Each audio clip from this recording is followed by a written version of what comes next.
largest and most comprehensive list of airplane and airport travel tips on the internet, backed up by my over 13 years of travel experience. So, here are 100 travel hacks to make your next flight more enjoyable.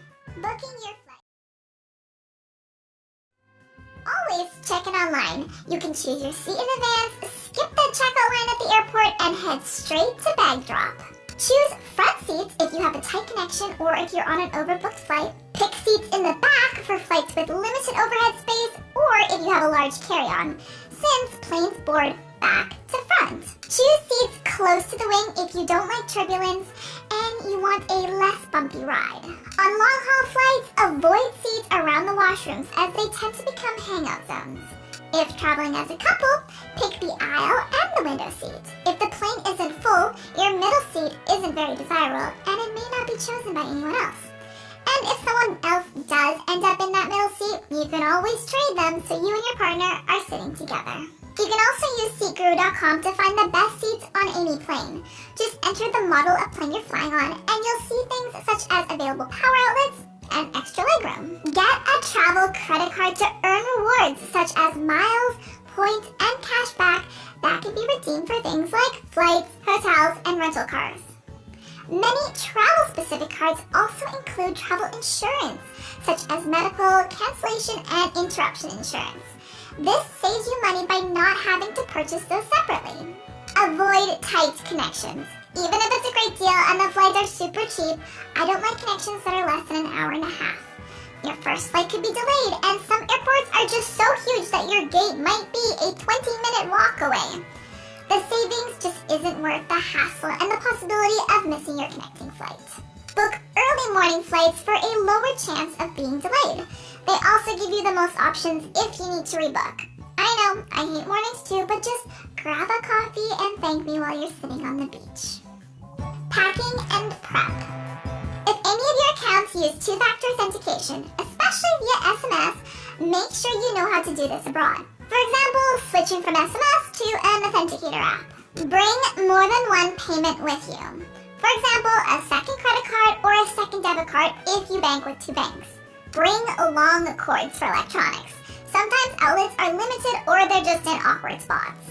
If you have many things to charge, consider bringing a power strip, since your room might only have a couple of outlets. If you forget or misplace your cord or charging brick, head to the airport's lost and found to see if they have any unclaimed ones there that you could have. Or better yet, bring a portable power bank. Don't use random USB connections or chargers. You are compromising your phone's security, as these can be modified to install malware on your phone or download your data without your knowledge. Dress for comfort. Times have changed and you probably won't get magically upgraded because you look professional. Dress in layers for flights, as temperatures can vary quite a bit. I like a zippered hoodie as it usually gives me the best versatility for fluctuating temperature changes. Ladies, for long flights and travel days with overnights where we don't get a chance to change our clothes, and more specifically, our underwear, bring some very light panty liners. Bring an empty water bottle. You'll save money and waste less plastic for your whole journey. Use tape and plastic wrap to help keep containers closed and to prevent shampoo or sunscreen accidents due to pressure changes at high altitude. Pack snacks. You know, airplane food isn't amazing and you can avoid getting hangry if your food service is, taking a long time. Always carry a pen. You'll need one to fill out your customs forms. Make your luggage easy to identify. You can get a black bag, but just add stickers, a ribbon, or tags to the top and the sides, because there might come a time when you are trying to find your bag very quickly in a sea of hundreds of other bags due to delays or understaffing. Do not put your address on your bag tag for safety reasons. All you need is your cell number or an email that you can be reached at. Weigh your carry-on bags before you fly. Get a portable scale like this. Step on a scale at home and do a little bit of math, or use an empty check-in counter at the airport to weigh before going to your actual check-in counter. Every airline has their own carry-on weight limits, and generally, the cheaper the airline, the smaller the limit. If your check bag is overweight and you don't want to pay a fee, put your heavier things in your personal bag like your backpack or your purse. Most won't weigh these personal bags. But beware if you are flying ultra-budget airlines though, because sometimes they will include both bags as your total carry-on weight. But they won't weigh you, so wear more things. Layer up and put on your heaviest items. They'll never weigh you unless you are going on one of those float planes, the tiny little planes, in which case they will weigh you and everything you bring on board. So, stick to the weight limits in those cases. Just in case. Worried about lost luggage? Well, add an email slip inside of your bag, so if the luggage tag is broken off, they can still contact you. Take a photo of your suitcase in case it gets lost, because airlines will typically ask you to describe it, or if you have a photo of it, that's even better. Air tags.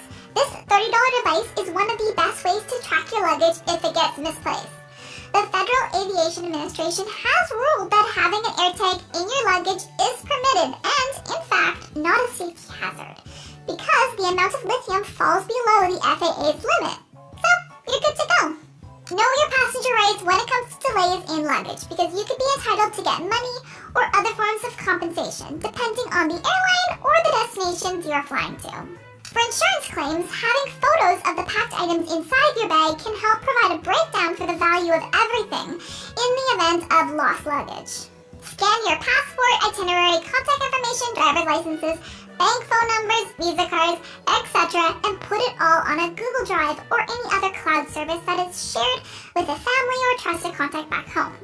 If you lose everything, it's incredibly useful to have since both you and they can access it while abroad.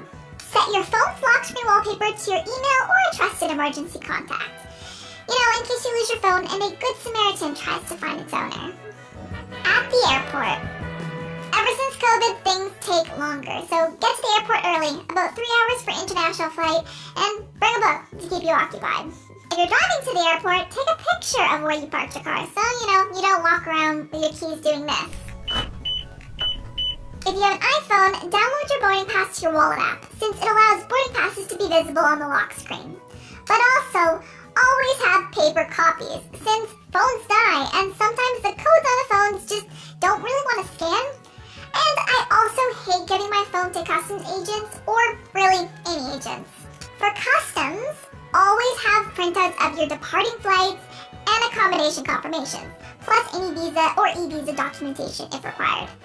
These documents will be what 90% of agents need for any issues that may arise. Always keep your luggage receipts. You will need this if the airline loses your bag. Listen to the announcements in the airport and periodically check your flight on the boards. Sometimes your departure gate can change, and if you don't hear or see the change, you can end up at the wrong gate. Ask for directions. Some airports are huge and hard to navigate. Airport staff can be sometimes very helpful in finding the fastest way to get to your terminal, or just recommend a good restaurant. Get lounge access via the many credit cards that offer free or discounted passes to airport lounges. Or pay for access, which is really only worth it if you have a 2+ hour layover and you are going to take advantage of the food and the drink.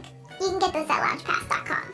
Get Priority Pass, which is a third-party membership program that provides access to around 1,300 airport lounges globally. If you are connecting to the airport's Wi-Fi, make sure it is the official one. Protect your personal data. If you go to an info kiosk, they'll have the airport Wi-Fi listed, or they usually have it posted around on the walls. Most gate attendants will know this as well. And better yet, always use a VPN to connect to Wi-Fi for even more security or to get around geo-blocked websites. If you're low on space and overweight with your carry-on, buy something small at the airport and get a bag. Place your extra items in that bag, as I've never had an airline agent weigh the shopping bag I've brought on a plane. But really, we all just need to pack less stuff. You'll save yourself so much trouble and money on all your travels. So we're about halfway through, and if you are finding these tips helpful and you want to make sure you don't miss out on any future videos like this, then click that subscribe button. And check out my How to Travel ebook, which is over 250 pages of tips and travel hacks just like this video. It covers everything you need to know for planning, booking, and packing, as well as advice for when you're actually on your trip. And right now, it's at an all-time low price, so check it out in the link in the video description. Going through security. For liquids, the best thing is to pack them in the airport provided Unlimited security liquid bags. I like to grab a few of them so then I can pre-pack the next time I'm traveling. Second best is any small clear plastic bag. The smaller, the better, because sometimes they'll actually ask you to take the items out of that bag to make sure they fit into their own security bag. So here's a few for the parents out there. You can bring breast pumps through security. It counts as a medical device, so you can have a separate bag for it, which does not count towards your carry-on bags. You can also bring full bags of breast milk that can be over 100 milliliters of liquid. And you can bring an ice pack and a cooler to ensure proper storage of that milk.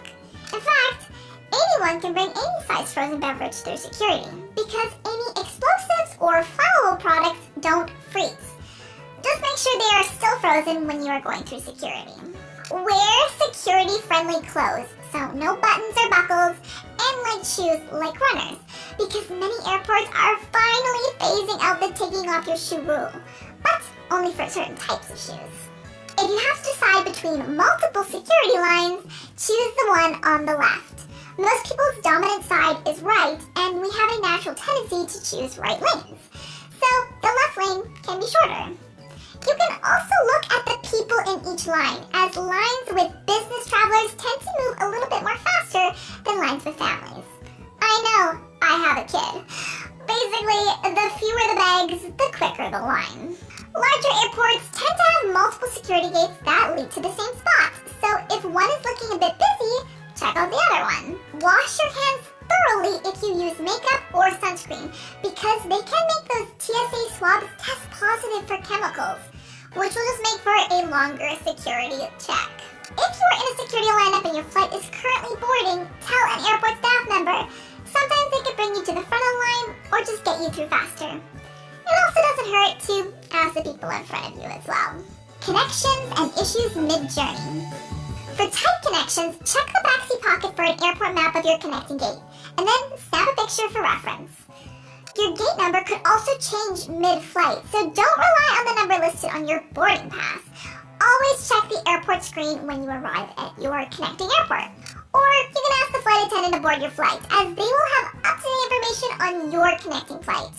And if your connection is really tight and you might not make it to the next flight on time, once you get off the plane, tell the agents at the gate, as they can then call over a buggy and drive you to your next gate. A bit of a warning though, if you do make your next flight this way, chances are that your checked bag might not. True story. You can see real-time flight delay info on FlightAware.com. They'll typically show you if your flight was canceled or delayed before the airline sends you a notification. Or just simply type in your flight number into Google and they'll give you not quite as much info, but enough. If your flight gets canceled, immediately get in line for the agent. Then, while you're waiting, go on the airline's website, as most have implemented online rebooking systems since COVID. If they don't have it, or you just can't find it, then call the airline while you're still waiting in line. Don't take your frustrations out on staff if your plane is delayed or canceled. Take some deep breaths, be patient, and know that there's only so much they can do. You know, they cannot make extra flights appear out of nowhere or put you in seats that are already full. They are doing the best they can, and they'll be more likely to help you if you treat them with kindness and respect. Boarding. If you are flying with a cold or allergies, take decongestants before you board, because the pain in your eardrums from the change of pressure can be excruciating. I know. If you want to board a plane early because of the size of your carry-on and you need that coveted overhead space, consider an airline travel credit card to get priority boarding, or just simply enroll in that airline's rewards program. Even if you don't have status, sometimes just by signing up, you can get into that middle boarding group, and that should leave you with enough overhead space. If you are boarding later, scan the plane and grab that first overhead compartment space you see. Don't wait until you get closer to your seat. It's always better to place your bag in front of you and then behind, so you can keep an eye on it mid-flight, and you don't have to plow through people when you are disembarking to try and get your bag. Don't be afraid to politely ask people to rearrange their stuff if there is no space in the overheads. If you notice someone stuffed a jacket or another small item up there, you can always ask an attendant to help you make space. Be courteous to your fellow passengers and put your one carry-on bag overhead and your one personal item below your seat. I know, you want the legroom, but so does everybody else, and there is just never enough space in the overheads. On the flight, wear sunscreen, especially on your face. While plane windows block UVB so you won't get a sunburn, longer wavelength UVA can still get through and dig into the skin, causing far deeper genetic damage to the cells that can lead to skin cancer and premature aging over time. The higher up you are, the more radiation. And aisle seats aren't any better. As someone who has had skin cancer, please take this one seriously. If you're taking a red eye and you need to sleep, and you're morally okay with drugging yourself, bring some melatonin pills or NyQuil. Those plus a good eye mask, earplugs, and a neck pillow, you'll be snoozing. Avoid hot or carbonated drinks on airplanes. The former comes from the hot water tanks, which are rarely cleaned. The latter because it causes gas and bloating. On international flights, in between meals, there is typically a snack tray that you can help yourself to. Usually it's located in the middle or in the back near the toilets. I always grab a couple of items and then bring them back to my seat. If it's not out, then just ask. Flight attendants always have extra snacks on hand. Your personal bag should contain the items that you'll need most frequently during your flight, including your important documents. This is for security. And that bag should be the one underneath your seat. Because getting your carry-on bag out from the overhead compartment, opening it up in the aisle, or on the seat and trying to get things out is just so awkward and annoying. If you are someone that gets periods, always have extra supplies in your bag as they can come unexpectedly, especially due to traveling. If you don't have any with you, almost all airplane washrooms will have products tucked away in one of those secret drawers. Now it'll just vary whether it's a pad or tampons. Bring moisturizers. Planes are so incredibly dry. Hand, face, lip balms, and eye drops. Noise-canceling headphones are a game changer if your trip involves lots of flight time or if you just actually enjoy being able to hear what they are saying in the movies that you are watching. Download your audiobooks, podcasts, or shows before your flight, as there is no guarantee your airplane will have an entertainment system or that it'll be working. It's also a good idea to download the airline's app, as some airplanes don't have entertainment systems built into the seats. Instead, you interact with their entertainment system through their app, and you just watch it on your own device. Just make sure that you download the app before you take off. Get a phone or tablet case with a folding stand, or you can just makeshift a holder with a paper bag pinched between your phone case if needed. Bring compression socks. They help with circulation and comfort, and are especially important for older people and pregnant people, as they can help prevent blood clots. For protection against germs, wipe down your whole flight area with sanitizing wipes, including that front seat pocket when you board. Better yet, avoid that front seat pocket in front of you altogether. I've seen and I've heard of some really gross things that people put in there, and they don't always get cleaned properly. Open your air vents to blow directly in front of you, since most airlines are equipped with HEPA filters for their recirculation, so that is the cleanest air that you will get. It also helps blow away your neighbor's stinky farts. After the flight, never throw your used boarding pass in a public trash can or leave it on the plane, because the barcode on it has your personal information in it that a nefarious character could gain access to. Avoid the currency exchanges at airports and head over to the ATMs for a better rate. For the best rate conversion, always choose to withdraw money in the local currency and not in your home currency. If you want to know if your debit or credit card will work in a foreign ATM, look at the symbols on that ATM. If any match a symbol on your card, then it'll work. To get to your accommodation, the most affordable option is to take public transit away from the airport, and then, if necessary, only grab a cab or rideshare the remaining distance to your accommodation. Airports in most major cities will have a direct connection to the main city center, and this could be via bus, metro, train, or commuter rail. Oftentimes, it can be cheaper to pay for pre-arranged shuttles, either through your accommodation or by hiring a private shuttle. If both of these options are not available and you are planning on using any kind of ride-sharing app, see if you can walk a little ways away from the terminals, as there are usually surcharges involved with airport pickups. The same goes with taxis. Another option, hop on a free airport hotel shuttle. Doesn't really matter which one, as long as they don't require a pre-reservation. The driver will usually let you know, or sometimes it'll just be on the post. They'll then take you to a hotel, and you can call a much cheaper taxi or rideshare from there. Before you leave the airport, check out the phone counters and kiosks for tourist SIM cards. These are specifically designed for travelers with no plans. Just pay, pop it in, and now you have data for your whole trip. If there are more than one SIM card options, always go with the bigger provider. Or if you are in a more remote area, ask your tour guide or combination which provider they'd recommend. Or, better yet, if you have a newer phone, look into eSIMs that you can digitally load onto your phone before you go. And last, be nice to the staff you interact with at the airport and on airlines.